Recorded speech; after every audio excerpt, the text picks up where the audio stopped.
Hello, boys and girls.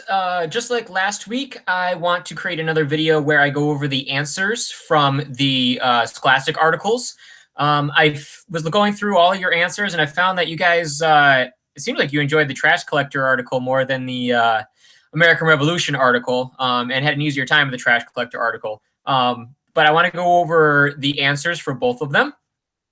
So that if you had any questions or were a little unsure about your answers and you just want to be, you want to clear them up for yourself, this video will answer those questions for you. So let me start sharing my screen again so that I can switch over to the American Revolution quiz. Now, my page looks a little different than yours because mine is the teacher page, so I can actually go in and change things and type and all that. So questions 1 and 2 were from the video of the virtual field trip. And then questions 3 and 4 were from the article that went along with it. This was a really cool thing. I didn't know I didn't know that Scholastic had put this whole thing together. And it just worked out perfectly because our last topic in social studies this year is the American Revolution.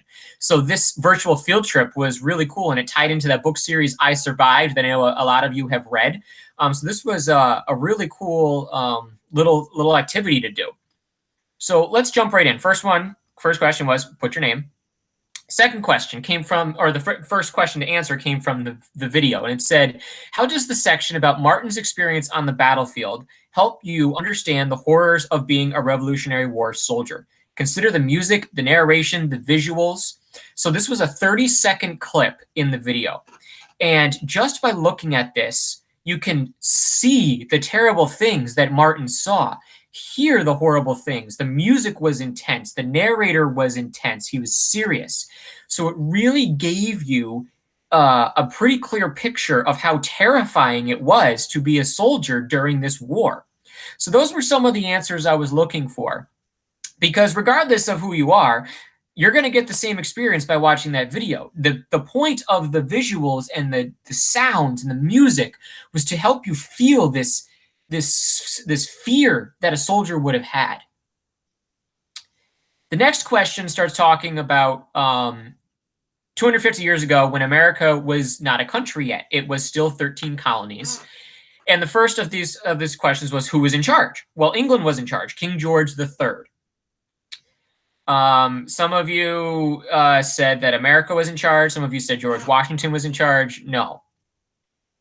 England was in charge of the colonies. We were colonies. We were under the British rule. And we talked about that when we did our colonial unit in the classroom, when we did that whole Stamp Act thing, and we talked about the Europeans and the English takeover of New York. We were under English control. And then we started talking about, why were the colonists angry?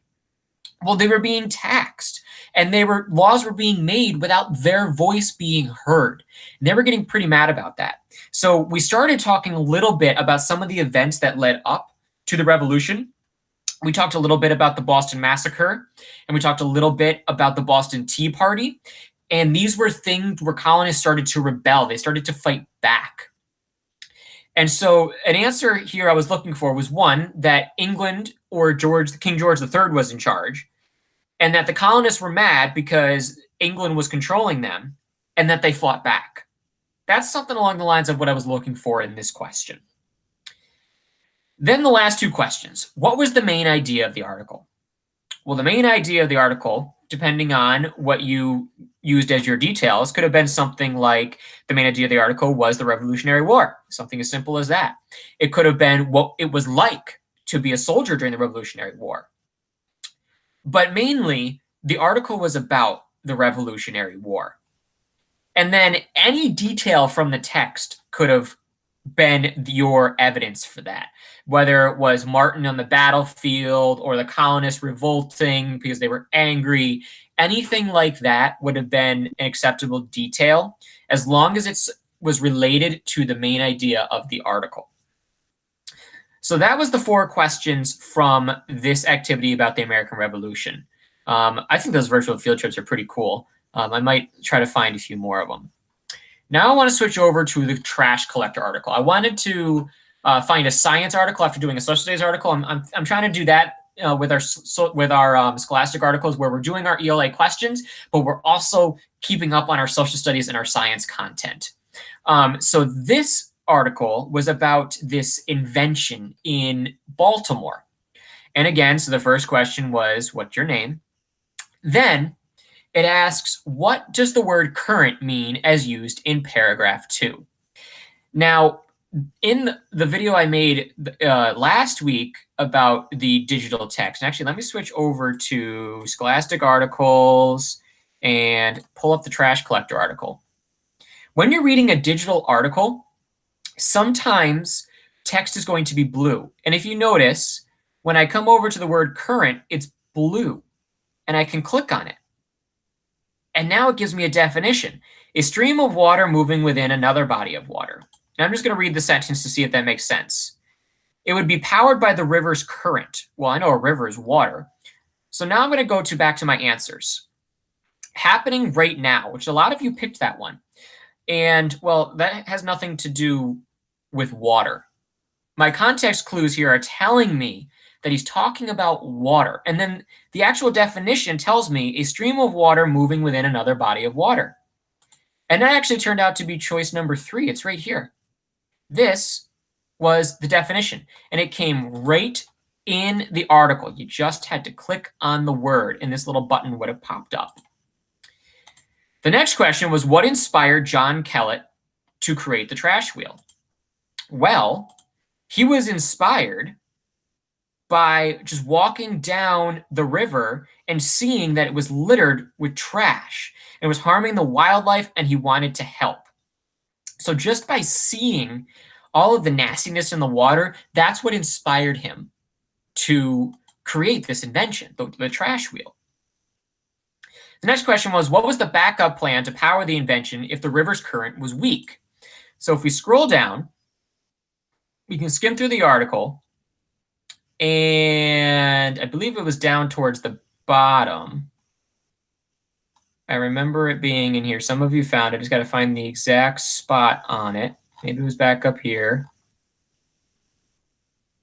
Where'd it go? The answer is solar panels. Ah, yes, here it is. Sometimes the current was weak, so solar panels took over. They used the sun's energy to power the belt.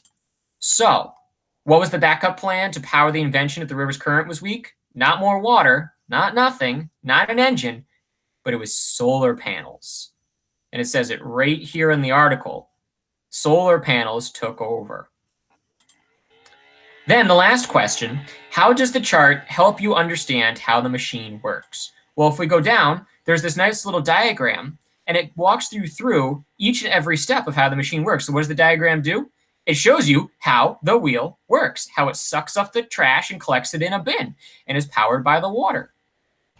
And that's all that question was. How does the chart help you understand how the machine works? It shows me exactly how it works. So that is the 4 answers to these questions. I will make another one of these videos at the end of the week after you've had a chance to answer both of the Scholastic articles from this week. The first one this week was a science article about some pretty wild plants. I had a lot of fun reading it. I learned some stuff too. They looked pretty cool. So I hope this video is helpful. I'm going to keep making these so that you can check your work. Overall, you guys did a really, really fantastic job. You guys are doing a great job. I really don't have any concerns about your answers or, you guys are doing a great job. Keep up the good work. Keep on working hard. I know this isn't easy. I know this isn't the most ideal situation, but we're trying to make the best of the situation. And I'm trying to find some articles that are really interesting to read. There's a whole bunch to choose from too. So I got a lot to choose from. So I will see you guys next time.